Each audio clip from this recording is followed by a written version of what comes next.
Agrovisión, su aliado en el campo. Amigos y amigas, bienvenidos a un programa más de Agrovisión, su aliado en el campo. Hoy estamos aquí en compañía de don Luis Fernando Alvarado. Bienvenido, don Luis Fernando, al programa de Agrovisión, su aliado en el campo. Muchas gracias, don Bernardo, y a la cooperativa por invitarnos a esta entrevista, y también ya hemos dado algunas charlitas aquí en la zona y con mucho gusto estamos aquí para servirle nuevamente. No, muchas gracias y agradecerle más bien. Don Luis Fernando, funcionario del Instituto Meteorológico Nacional. Creo que ya últimamente es costumbre ver en nuestros televisores, en las noticias, las condiciones del tiempo. Ahora es normal verlo ahí, entonces nos fijamos muy bien en eso, don Luis Fernando. Y es muy bueno, creo yo. Nos mantiene al tanto. Sí, es una preocupación ahora, ¿verdad? Gracias a los medios que llevamos todo este tipo de cambios del clima, ¿verdad? Que es muy importante, y en el agro ni que se diga. Toda la vida hay una relación tan íntima, ¿verdad? Entre la agricultura y el clima o el tiempo, ¿verdad? Entonces siempre debe existir esa buena relación. Don Luis Fernando, una preguntita para empezar a hablar un poco aquí nosotros. ¿Qué es el Instituto Meteorológico Nacional? Bueno, el Instituto Meteorológico Nacional ha tenido este nombre, imagínense, desde hace 130 años. O sea, ¿desde ese tiempo se fundó el instituto? Sí, o sea, fue en 1888. O sea, somos una institución centenaria, y que, bueno, al principio nacimos, ¿verdad?, como para suplir una necesidad, igual como en este momento. Pero en ese entonces la necesidad, como le comentaba fuera de cámaras, era una necesidad para ayudarle al gobierno a determinar cuáles eran las rutas o las condiciones necesarias para establecer una carretera, ¿verdad? O qué rutas eran necesarias. Para eso había que estudiar muy bien el clima, el tiempo, porque dependiendo del tiempo y el clima había que trazar esa trayectoria. Perdón, Luis Fernando, que lo corté. ¿Y qué instrumentos teníamos en ese tiempo para evaluar la condición del tiempo? Bueno, parece mentira, pero nuestro país siempre se ha reconocido por sus adelantos científicos, por lo menos en nuestra región. Y le puedo comentar que en ese entonces el instituto se dotaba, gracias a en ese momento los aportes precisamente del sector cafetalero, que siempre ha sido de gran ayuda para nosotros, de los mejores instrumentos. Los mandábamos a traer a Europa y con ellos medíamos de todo, como lo hacemos ahora, ¿verdad? La lluvia por medio del pluviógrafo o pluviómetro, la temperatura con los termómetros, solo que ahora hay termómetros para todo, para medir incluso la temperatura del suelo, que es muy importante, ¿verdad?, en la agricultura. Pero también medimos la temperatura del aire, y ahora se está midiendo incluso temperatura en el bosque, la temperatura de las hojas, para precisamente determinar aspectos como la fotosíntesis y todo eso. Entonces, sí, quizá las mediciones son las mismas que las hacíamos antes como ahora, son los mismos elementos, no han cambiado. Los instrumentos sí han cambiado, ahora son mucho más modernos. Antes se requería que una persona estuviera haciendo las mediciones y anotándolas. Ahora no, gracias a la tecnología podemos utilizar ese tipo de equipo que no necesita de personas, sino que todo es electrónico. Incluso la podemos dejar allá en la selva y ella sigue midiendo y enviando información en todo momento, en tiempo real, como decimos. Antes no teníamos esas facilidades, ¿verdad? Entonces conocíamos del tiempo hasta varios días después, ¿verdad?, cuando íbamos a traer los datos. Pero ahora no, gracias a la tecnología podemos saber qué tiempo está haciendo en ese momento en cualquier lugar del país. No, es importante, pero ahí estuvo muy acertada en ese tiempo los pronósticos que dio el Instituto Meteorológico, porque vea que los caminos por donde están ahora están bien ubicados. Sí, claro, eso fue un gran acierto, ¿verdad?, en ese entonces de poder, a través de los estudios, las giras, las misiones que hacían los meteorólogos de entonces, porque ellos iban, imagínense, subían hasta los cerros más altos del país, hacían giras hasta el Chirripó, al Irazú. En ese entonces no había, por supuesto, carreteras, todo eran trillos. Y iban con ese equipo a hacer mediciones para determinar cómo era el tiempo y el clima en los diferentes puntos del país. No era como dice el suegro, que antes para hacer un camino echaban adelante un burro a ver por dónde iba para trazar el camino. No era así entonces, ¿no? No era así, definitivamente no era así. El país estaba muy adelantado en términos científicos, y por eso que se hacían con los ingenieros y también con los meteorólogos, ¿verdad? Que se podía determinar dónde era el mejor camino para trazar la carretera. No, muy importante todo esto porque vea que no hemos tenido ese conocimiento, más bien creo que don Fernando, esta información que nos está dando muy importante, tener un conocimiento de todo esto porque uno cree que el Instituto Meteorológico empezó hace 30 años o cuando empezó a dar los informes por televisión y que se ha facilitado mucho ya todo eso ahora, pero vea qué interesante la experiencia que tiene, todo el conocimiento, es excelente. Entonces, desde los inicios, ¿qué contaban esta gente cuando empezaron al principio? ¿Cómo hacían el pronóstico? Bueno, en un principio, dadas las necesidades del país, no se hacían pronósticos. ¿No se hacían? No habían pronósticos como se hacen ahora. Okay. La emisión de pronósticos fue empezando más o menos por allá de los años 60, 70, con más seguridad. O sea, 1970 en adelante ya el país empezó a hacer pronósticos del tiempo y pronósticos del clima también, porque es distinto, ¿verdad? Que ahora lo hablaremos. Tiempo y clima son términos diferentes. Sí. Pero sí, en un principio se hacía de esa forma. Qué interesante, qué interesante. Entonces, más que todo en ese tiempo lo que hacía era medir lo que había sucedido. Sí, no se tenía todavía la necesidad porque venían científicos, ¿verdad? Europeos, que eran los que venían aquí a instruir a los meteorólogos nacionales. Siempre se tuvo esa dependencia primero de Europa, de científicos suizos. Por ejemplo, el fundador del instituto fue un científico que venía de Suiza, el doctor Henri Pittier. Y él vino y creó, ¿verdad? esa institución aquí en el país, que fue el Instituto Meteorológico.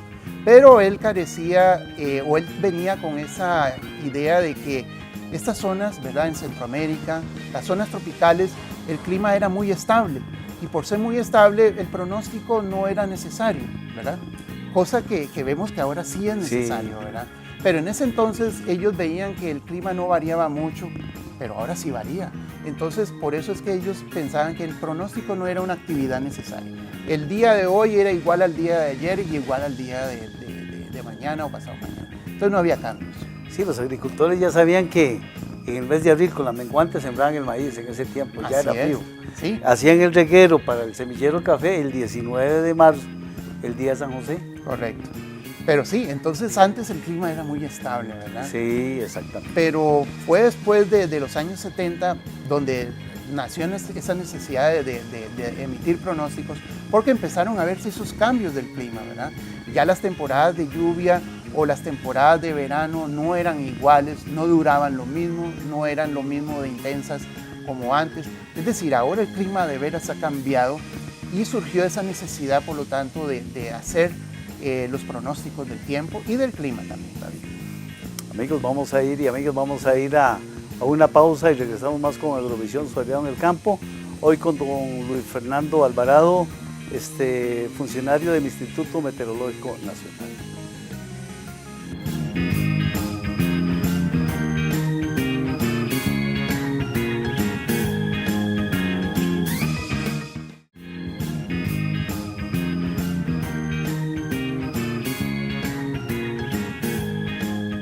Continuamos con Agrovisión Soleado en el Campo, hoy con don Luis Fernando Alvarado, funcionario del Instituto Meteorológico Nacional, más que todo analizando la situación que es un pronóstico del tiempo. Aprovechar que andan por aquí en la zona y agradecerle más bien a don Luis Fernando. Don Luis Fernando, ¿cómo ha sido el proceso, digamos, o qué instrumentos tenían al inicio y qué instrumentos tenemos ahora? ¿Cómo ha sido ese proceso? Muy bien, al inicio le puedo decir que teníamos algunos instrumentos parecidos a los que tenemos ahora. Por ejemplo, ¿No ha cambiado mucho entonces en eso? Sí, hay ahora unos instrumentos muy modernos. Por ejemplo, le puedo mencionar que antes no se lanzaban globos meteorológicos. El globo, que ahora se hace todos los días.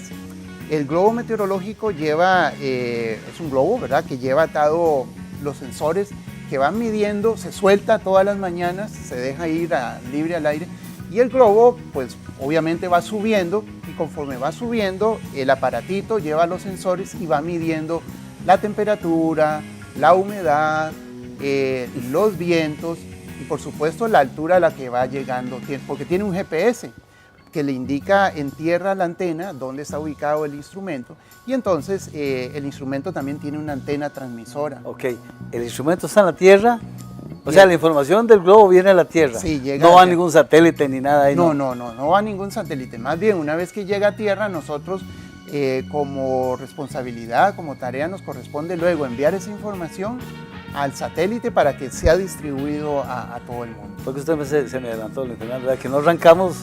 ¿Qué tenían al inicio exactamente? Bueno, lluvia, sí, era al revés. Lluvia, temperatura. Bueno, se medía lluvia, temperatura, se medía vientos también, como lo hacemos ahora, radiación solar.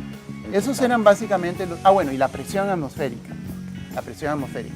Entonces, esos mismos instrumentos los tenemos ahora, pero más sofisticados, ¿verdad? Porque antes, como le explicaba, el instrumento exigía que la persona llegara a medir cada hora y tomaba nota. En este momento no, en este momento es un instrumento totalmente electrónico que tiene una memoria, como un celular, ¿verdad? Que tiene una memoria y él va grabando en esa memoria todos los datos que va registrando. Y al mismo tiempo tiene una antena que transmite, ¿verdad?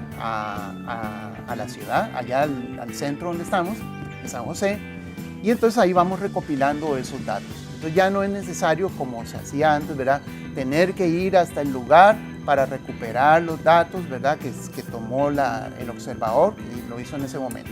Entonces, antes teníamos esa tarea que la realizaban los observadores meteorológicos. Entonces teníamos observadores en todos lados del país. Bueno, ahora debido a esta tecnología se prescindió ahora de todas esas personas y entonces eso permitió, bueno, aumentar la red de estaciones meteorológicas. Entonces ya no hay estaciones no solamente en los pueblitos, sino que tenemos hasta en lugares distantes. Tenemos, por ejemplo, en la isla de Coco, tenemos por supuesto en el Chirripó, en todos los volcanes hay una estación meteorológica. Entonces eso ha cambiado, ¿verdad? La cantidad de estaciones meteorológicas en comparación como eran antes quizá era una por provincia, algo así. Ahora tenemos más de 1 millar de estaciones distribuidas en todo el país. Usted mencionaba 2 términos ahí muy importantes, que es lo que es clima y lo que es el tiempo. ¿Cuál es cuál? Claro, vean, es muy fácil de entender porque acostumbramos, ¿verdad?, a decirlos como sinónimos, ¿verdad? Pero no, el tiempo es lo que vemos en este momento, ¿verdad? Por ejemplo, aquí en este lugar, en este momento, el tiempo está fresco, está nublado, la temperatura puede ser de unos 25, 27 grados. Eso es el tiempo. Y el tiempo, por ejemplo, ahorita en este lugar, puede ser el mismo que puede estar en este momento en una ciudad como, por ejemplo, Australia o Nueva York.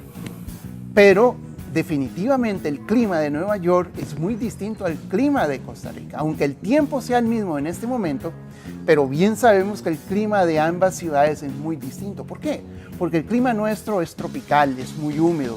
Nuestro clima tiene solamente 2 temporadas, temporada seca y temporada lluviosa, mientras que allá en el norte de Nueva York tienen primavera, verano, invierno, otoño, todas las estaciones.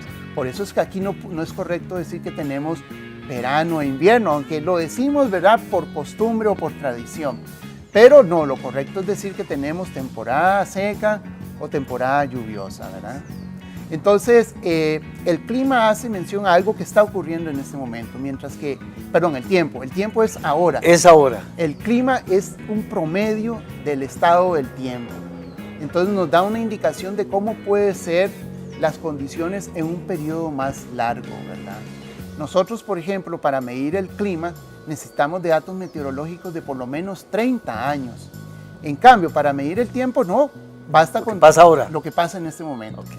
Pero para saber el clima de una región se necesita, ¿verdad?, conocer o tener varios años de un historial ahí. Un historial bastante largo.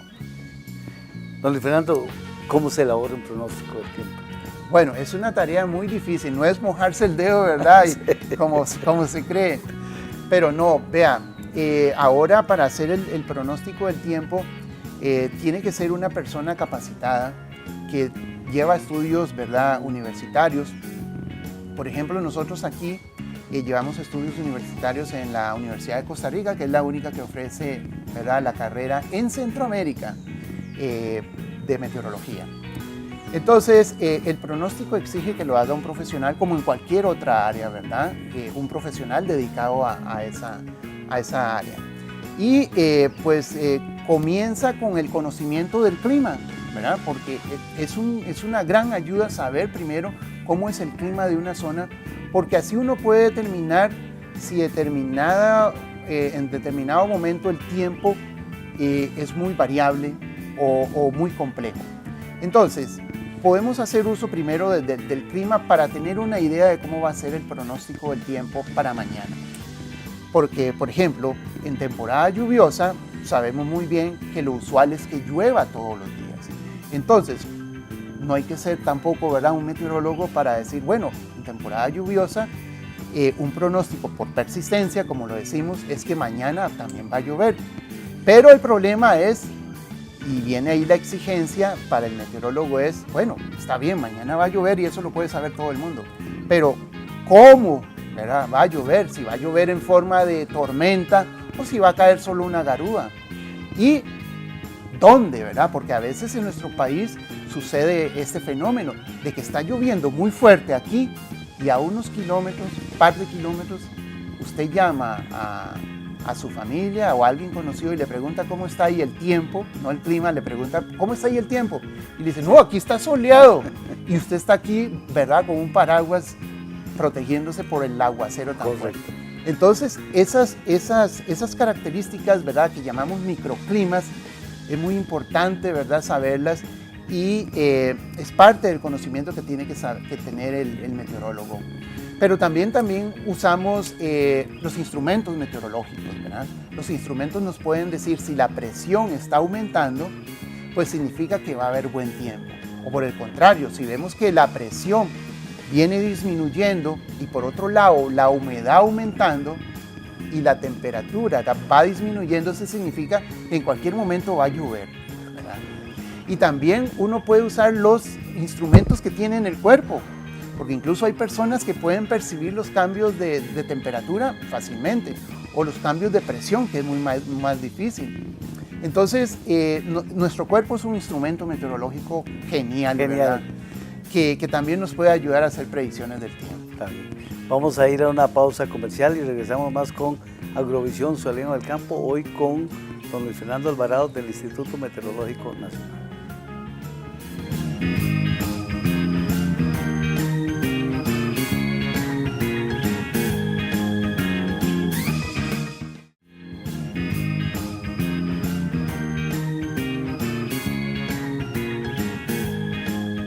Continuamos con Agrovisión Zualiano en el Campo, hoy con don Luis Fernando Alvarado del Instituto Meteorológico Nacional.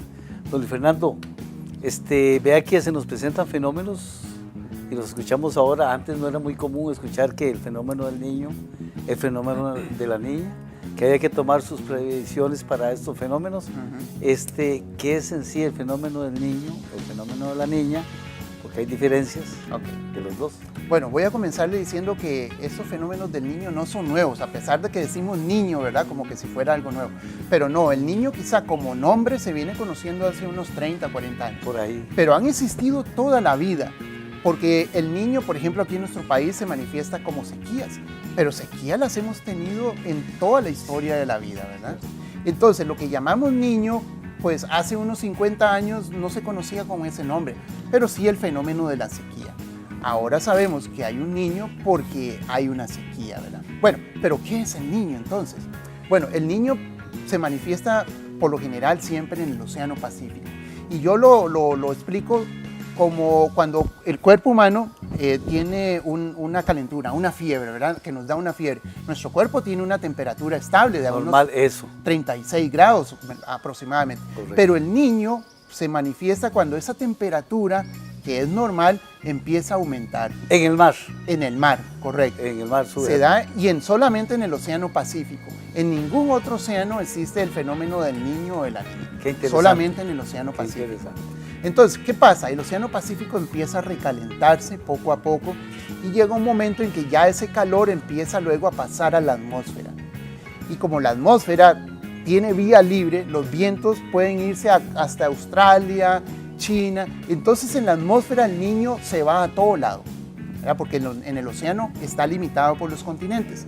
Pero una vez todo ese calor llega a la atmósfera, empieza a expandirse y por eso vemos efectos del niño en Australia, en Japón, en Estados Unidos, Canadá, la India, toda Europa. Entonces el niño es un fenómeno mundial. A pesar de que se produce aquí muy cerca del país, los efectos para nosotros sí nos llegan así de inmediato, porque tenemos el Océano Pacífico allá a la par. Pero otros países más alejados, pues se requiere un tiempo hasta que lleguen sus efectos. Pero bueno, el niño es eso, es un calor, una temperatura extraordinaria que le da al océano y que luego se transmite a la atmósfera y se manifiesta en diferentes formas. Ahí sí podemos ver desde sequías hasta inundaciones. Por ejemplo, aquí en Costa Rica tenemos los dos, desgraciadamente. ¿Por qué? Porque la sequía con el niño primero se da en la zona del Pacífico, pero allá en Limón más bien, cuando aquí estamos en sequía, allá en Limón es más bien el problema por el exceso de aguas, inundaciones, que eso es lo que más o menos siempre vemos con el niño. Y la niña es todo lo contrario. Si con el niño hay sequías acá, con la niña más bien hay inundaciones y en Limón más bien hay sequías. Don Luis Fernando, ¿qué pronóstico tenemos para este año 2019 aquí para el país y nuestra zona? Tal vez, no sé, ya que nosotros aquí en la zona de Los Santos tenemos, creo yo, influencia pacífica y atlántica. Totalmente. Nos decía un profesor, dice, mira, es que es la zona donde están ustedes, es una zona como de transición, dice. Es una zona los afecta a los dos lados. Sí, sí, bueno, este año lamentablemente tenemos de nuevo la visita del fenómeno del niño. En los últimos 2 años, me refiero al año 2016, 2017 y parte del 2018, tuvimos el fenómeno de la niña. Y recordemos que esos años fueron muy lluviosos. Muy lluviosos. Tuvimos el primer huracán que visita el país aquí, que fue el huracán Otto en el año 2016. Y luego 2017 y 2018 también tuvimos otras tormentas que nos generaron muchos problemas aquí en la zona. Contrario al 2015, que fue un año de sequía, ¿verdad? Aquí hubo problemas también por la sequía, pero fue debido al fenómeno del niño. Y otra vez lo tenemos nuevamente este año y quizá parte del próximo. Pero bueno, la ventaja de este nuevo fenómeno del niño es que no viene con la fuerza del último, que fue en el 2015. Entonces, desde ese punto de vista podemos estar tranquilos de que no se va a producir una sequía tan larga y severa como la de ese año 2015. Este año prevemos una sequía mucho más llevadera, más suave. Eso sí, está haciendo más calor porque el niño también trae calor. Pero sí, vamos a tener quizá problemas después del mes de julio, cuando empiece la canícula. Ahí podríamos empezar ya a ver los problemas, por ejemplo, en esta zona con el déficit de lluvia. Quizá no veamos un problema al inicio de la temporada, ahora en mayo, que va a entrar totalmente normal. Con las lluvias normales. Pero sí el problema va a ser después, en el mes de julio, agosto y después hasta terminar la temporada, que incluso podría cortarse, porque el niño tiene ese efecto también de hacer que la temporada de lluvias se acorte. Ok, es muy importante lo que dice don Luis Fernando, y más que todo en la parte de la actividad cafetalera aquí, y pasó el año pasado en los meses de julio y agosto, que empezó con la canícula. Exactamente. Y entonces vea que en ese tiempo, Luis Fernando, si la planta de café está creciendo y para de absorber, de llover y de asimilar agua, cambia el chip de la planta. Claro. Entonces ya la planta no crece, ¿qué pasa? Frena el crecimiento para todo eso y empieza el llenado de grano. Ah, entiendo. Y entonces con el llenado de grano vimos los problemas aquí, se llama un hongo de la anthragnosis, que la planta, la cosecha, se empezó a comer a la planta. La cosecha se alimenta de algo, ¿dónde se alimentó? De las reservas que tiene la planta. Y entonces empezaron a llegar aquí que tenían problemas de anthragnosis, que le solucionábamos, llegaban unos que no, que la receta que le damos no servía, que no le paró eso, pero eso no es de que uno le da la pomada milagrosa para frenar todo eso. Claro. Eso viene desde antes, usted lo está diciendo, Luis Fernando. Tener mucho cuidado en la canícula. Y es un problema más que todo de alimentación y de nutrición. Como dice, en guerra avisada no muere soldado. No muere soldado. Exactamente. Y lo está diciendo don Luis Fernando, muy importante este aspecto. Hay que tener, ojalá, en ese tiempo les recomiendo yo tener por lo menos unas 2 fertilizaciones, aunque sean pequeñitas, pero por lo menos tener 2 fertilizaciones antes de la canícula, para no tener esos problemas. Porque hay una cosechita buena este año aquí, hubo unas buenas floreadas buenas. pero si no le da un buen manejo, Sí. se nos va a ir al suelo. Sí, este año en particular no es tan fuerte como el 2015, entonces se puede aprovechar, ¿verdad? Con estas prevenciones que usted nos da antes, de sacar una mejor cosecha. Exactamente. Don Luis Fernando, bueno, se nos acabó el tiempo. Agradecerle más bien a usted la visita aquí, don Luis Fernando, y muchas gracias. Con mucho gusto, y aquí podemos volver cuando quieran. Está bien, muchas gracias. A la orden. Muchas gracias a todos ustedes por sintonizarnos y este programa tan interesante. Nos vemos en un próximo programa.